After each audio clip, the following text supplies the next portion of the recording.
Welcome back, squad. Thank you so much for tuning in to another episode of Full Ride, the college recruiting podcast. This is your recruiting coach and host, Quito Delgado, and I am so glad you've tuned in yet again, where each and every Thursday we educate our families on the ins and outs of college recruiting. And as always, we are powered by You Recruit You, where the mission of You Recruit You is to empower our student athletes to go to the next level. And we firmly believe if you want to play in college, it starts with taking control of the college recruiting process.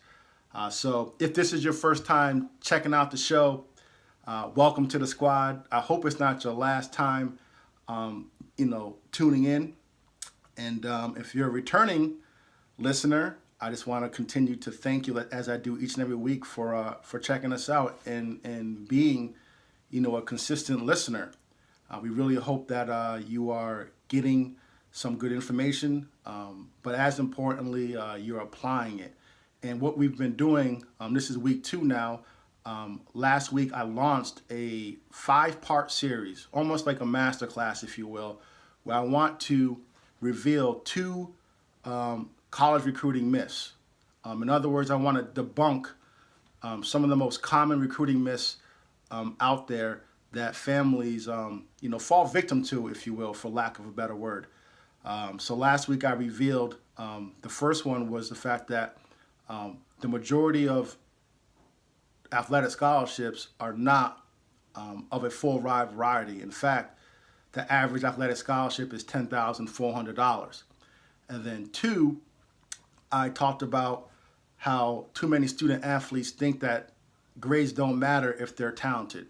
So I really encourage you, if you didn't check out that episode, go back before you finish this episode, go back, listen to that episode in full, detail, and then start with this particular episode because we are going to reveal a total of 10 college recruiting myths over the next 5 weeks, and I'm going to introduce you to 2 different myths each and every week during that period of time. But before we get to today's college recruiting myths, just want to do some housekeeping for you because I do want to make sure we are connecting beyond the podcast. Many of you have already tracked me down and You Recruit You down. I've gotten a number, and I say this truly humbly, a number of direct messages on Twitter, on Instagram, on Facebook, just really encouraging the show and saying how it's helping you. So we really do appreciate that. I appreciate that. And I just want to make sure that you are able to connect with us and you can follow our content beyond the podcast. So I'm going to list off our number of different social media handles, if you will. And whichever one that you tend to be on, you'll probably find us. So number 1, we are on YouTube. So if you want to see what I look like, if you will, who you're listening to, you can just search You Recruit You on YouTube, and then you're going to see a big U as our logo. But yeah, just search You, the letter U, again, as always, the letter U, space, recruit, space, U. So You Recruit You, it's on YouTube. So that's the first place you can check us out. You can also find us on Facebook, just search You Recruit You. And then on Instagram and on Twitter, our handle is @YouRecruitYou, all one word. So that's the letter U, recruit, RECRUIT, and then the letter U. So you can find us on all those different platforms. We try to share different content on each one. So if I were you, I would just follow us on all the platforms. And then, of course, if you are watching this on YouTube, because again, I am recording this particular episode, make sure you subscribe, to our channel, and leave us a comment in the comments below on the best part of the episode. What did you find the most helpful to you? And last but not least, we can really keep it simple for you. You can just visit our website, and that's yourecruityou.com. So now that I have that out the way, I wanted to talk about the 2 common recruiting myths for this week. The first one being, I'm going to go with it's the job of my high school coach to get me recruited. I hear this all the time, and it usually happens during a student athlete's senior year.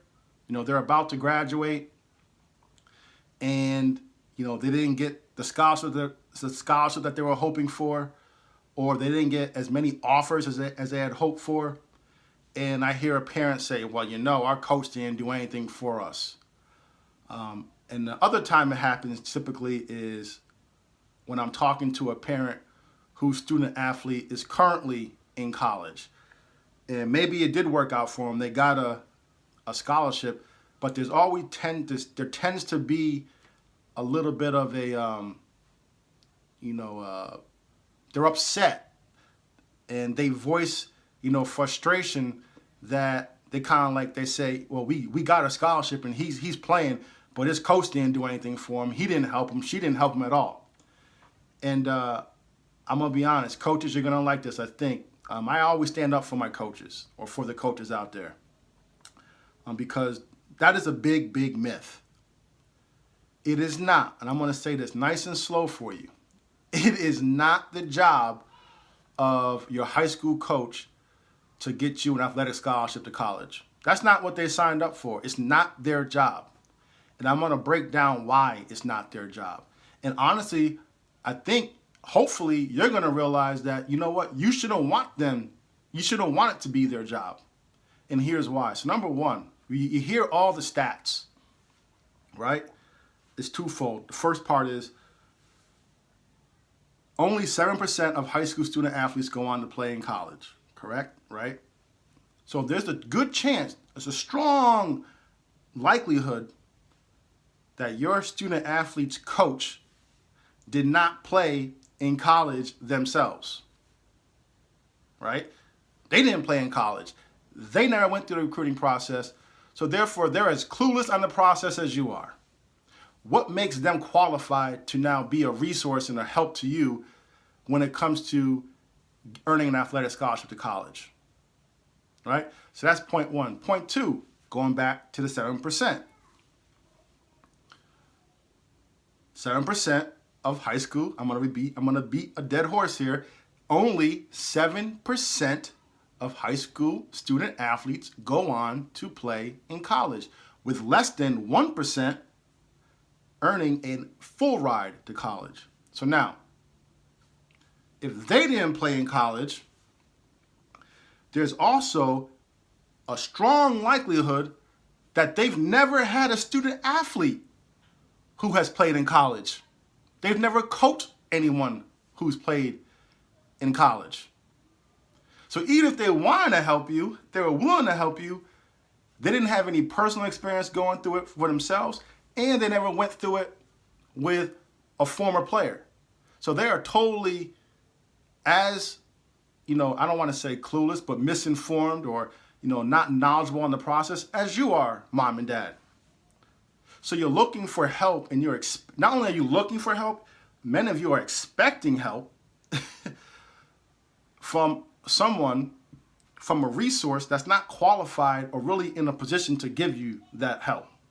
Now, before I drill down even further, I do want to make a caveat. Now, when I share these myths and when I share my personal opinions, you got to understand something. I am talking to the masses, right? I'm talking to the general population, right? Because I feel like the majority of you are going to be able to relate to this. Now, clearly, there are certain situations where maybe your coach, your son or daughter's high school coach, is a former athlete. And maybe it's their mission. They really want to help your son or daughter get to that next level because, they're passionate about it. They have the experience, they have the knowledge, they have the time to be able to do it. And they want to do it. So now you may have a family friend who you see that their coach is doing all this work for their athlete. I don't want you to think that's the norm, because it's not. So that's number one. But then number two, you also got to realize that there are certain programs throughout the country, I mentioned this last week, that are powerhouses. It's a pipeline. All the colleges, they kind of know, like, hey, if you want to get some athletes, you got to go to that program to recruit their athletes. And as a result, that coach just naturally gets, he or she gets visited on an annual basis over and over again, right? But the majority of you, here's the last part. I'm sorry. The last part is this. There is one time where I do truly believe that a parent should kind of expect a coach, a high school coach in particular, to really help the student athlete and really drive the recruiting process for him or her. And that is, let's say your son or daughter goes to a public school, and now one of the local private schools, and I'll even add a prep school, starts to reach out to you. And they're saying, hey, we want your son or daughter to come to our school. And now you may be perfectly happy at the school you're at. But you know what? If you go to this prep school, you go to this high school, there's better resources and whatever the case may be, whatever your particular circumstances are. But my point is, they are actively kind of recruiting you to transfer and go to their school. Well, if that's the case, I'm like, well, listen, I'm already starting. I'm already playing on my current team. So it's kind of like, and maybe we win games, or I get a lot of playing time, whatever the case may be. And then I may say as a parent, well, how are you going to support my son or daughter to go beyond high school to play? You can then kind of approach that situation and say, hey, you're recruiting my kid here. So if you want me to transfer high schools, why should I do that? And then maybe you can say, well, do you have a track record of helping student athletes play in high school? I think that's within reason to kind of at least ask that question. And if they say we don't have any resources for you, then you got to make that decision. But for the most, again, going back to the masses, that's not the case. Your son or daughter is not being recruited to a local, private school. But I do want to throw that out there. If a coach is saying, hey, come play for me, we got a great program over here, X, Y, and Z, well then, yeah, sure. You may want to say, or it's fair to maybe expect that your coach is going to help you out. But for the most part, I'm going to tell you something. High school coaches throughout the country have full-time jobs. They have their own families. They have their own responsibilities. And the majority of them did not get into coaching to become college recruiting experts. They got into coaching because they love the sport. They love coaching. They want to make an impact. They want to be an example. And they want to help our sons and daughters just develop as athletes. And they feel as though that they can help them in that capacity. So for you as a parent now to say, hey, it's your job to call coaches on my son or daughter's behalf. It's your job to send them letters on my son or daughter's behalf. That's crazy in my opinion. That's not their job. It's your job, mom and dad, to educate yourselves on the process, and then student athlete, it's your job to then make it happen by reaching out to the coaches and going to tournaments and playing in the AAU tournaments and or 7-on-7s or playing travel ball, whatever the case may be, and showcasing your skills, handling your business in the classroom. But don't, because things didn't work out for you, try to point the finger and say, oh, it's my coach's fault, they didn't do it.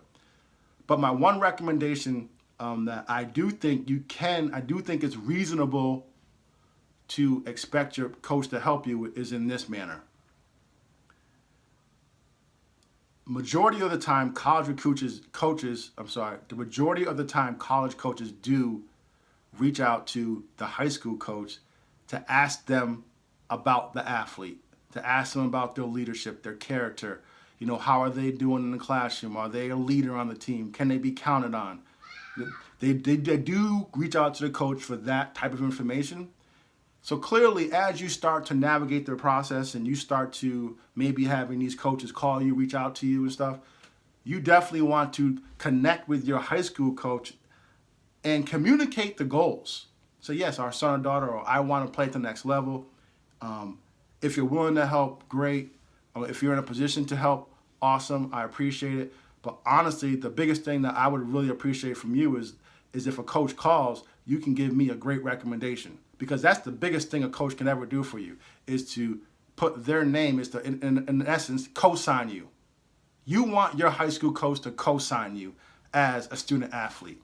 So when that college coach calls, your high school coach can, without any hesitation, say absolutely, this student athlete can contribute to your team. They can help you win. When they step foot on campus, you're going to get a hardworking student athlete. You're not going to have to worry about them making bad decisions. They're a hard worker. They're a leader on the team. They're a great example. I've never had any problems with them. That's the best way a high school coach can help you with college recruiting. And the only way they can do that is by you being an absolutely great teammate. You being someone they can count on. So if you want your coach to help you out, it all starts with you making sure you are the best version of you each and every day. You bring it each and every day to practice. You're an example to your other teammates. You hold your teammates accountable. You make good decisions. So that's my take on the whole, my high school coach is supposed to help me out. They didn't help. That's a big fat myth. Don't fall prey to that. Do not assume and do not expect your high school coach is going to help you with college recruiting. The only thing you really want at the end of the day is them to give you a solid recommendation. You want them to put their name on your name. You want them to give you the stamp of approval. And then two, I guess the next part is, one thing they can certainly do is they can give the high school coaches access to you. A big part of that is they can say, yep, we practice every day at 5 o'clock. If you want to come check out our practice, you can definitely do so anytime. So they open up the doors and they invite the coach, in, to the school and all that type of stuff. They can certainly do that. But if you think, it's their job to sit down with you, identify 100 schools, 50 schools, that you may want to attend, and then they're going to call all those coaches on your behalf, you're out your mind. You're absolutely out your mind. And I say that respectfully, but I'm not holding any punches here, because too many coaches throughout the U.S. are getting bad raps. They're spending so much time as it is with your son and your daughter, many of them for pennies on the dollar when you consider what they're actually getting paid by the school. And now you want them to actually take it a step further. They drive your son or daughter to games. They spend time with them before, after practice.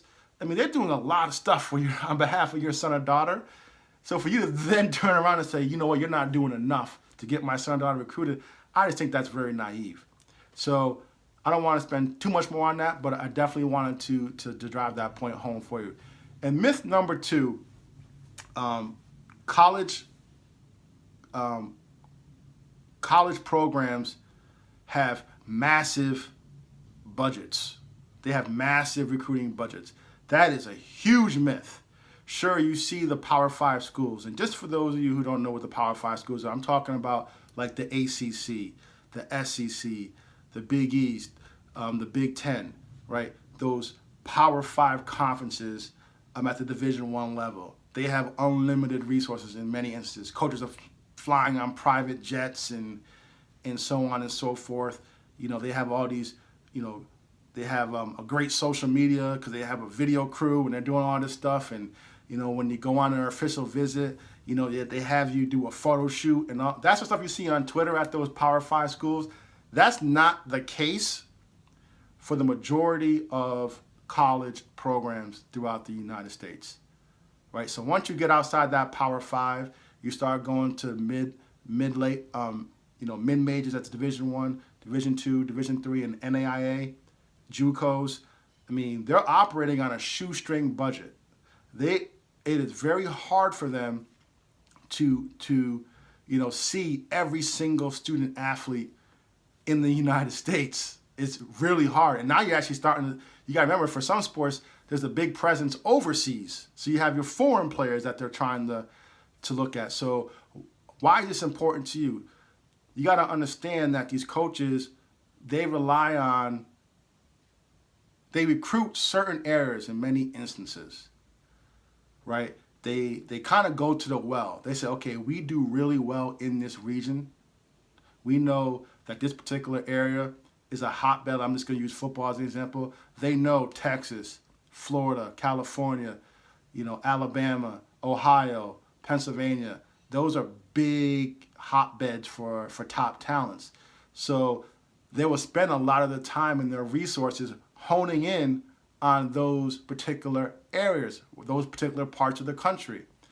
And now over time, they also not only do they recruit those particular areas, but then they do, maybe over time, they do start to develop certain relationships with different coaches, different trainers, different scouts, whatever the case may be, a scouting service. And they rely on that information to kind of produce a list for them. And then they kind of break up as a staff to strategically recruit these student athletes. But many of you, I see, your son or daughter, they have a big game, right? You're all excited. And there's they make the front page of the local paper. And now you go on Facebook and you post a picture with their stats and you think that's going to get them recruited. No, that's not enough. That's not even close to enough, right? What you need to do is, I keep harping on this and I'm going to keep doing it, is part of this process, and I think this is why I'm sharing this, is because once you realize that the odds are coaches aren't going to find your student athlete just by you doing random posts on social media, or maybe you're an area MVP, or an all-conference player. These coaches aren't sitting there reading stats online and seeing what your local sportscaster has to say about your son or daughter. They're just not. They're relying on the track record. They're relying on their sources. And if you want to disrupt that, if you want to be a part of that, you have to position yourself, and you have to either go to their camps, you have to play at tournaments or at showcases that they're at. But most importantly, you just got to pick up the phone and call them. You got to email them. You got to try to slide into their DMs. But my point is, you have to take control and you have to reach out to them, because these coaches simply do not have the budget, the resources, and quite frankly, in maintenance, they don't have the time. You got to remember, sure, like for football, they have 85 kids at the Division I level on a team, but they're not looking for 85 spots every single year. Like, they don't have to find 85 new players every single year. They may have to find 15 to 20 new players every single year. Same thing with basketball. You may only need to find 2 or 3 new scholarship players every single year. So they don't have to scour the whole country. They just got to be really, and they're good at it. They're good when they've been doing it long enough. They just go to the same well over and over again. Then once in a while they may get lucky where an under the radar, athlete, falls into their lap. But the biggest reason why I'm sharing this with you is because I just want you to understand that a lot of you are getting caught up in your son or daughter's individual accomplishments. Oh, my son had 4 touchdowns. My son had, 30 points this week. My son or daughter, he scored 4 goals in the soccer game. Coaches aren't seeing those stats unless you send it to them. And that's why you got to take complete control of that process. That's just one way to take control of that process. So those are your 2 college recruiting myths this week, right?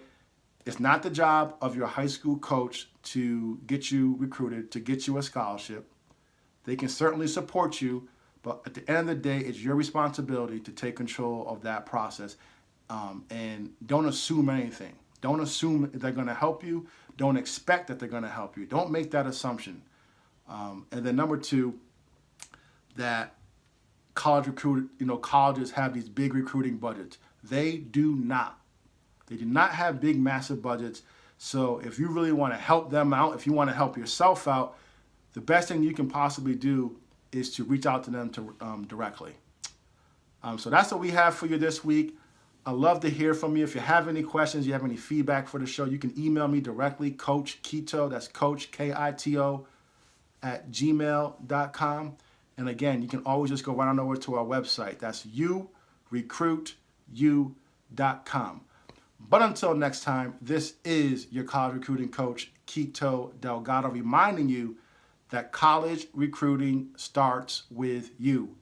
What steps are you taking today to earn an athletic scholarship tomorrow?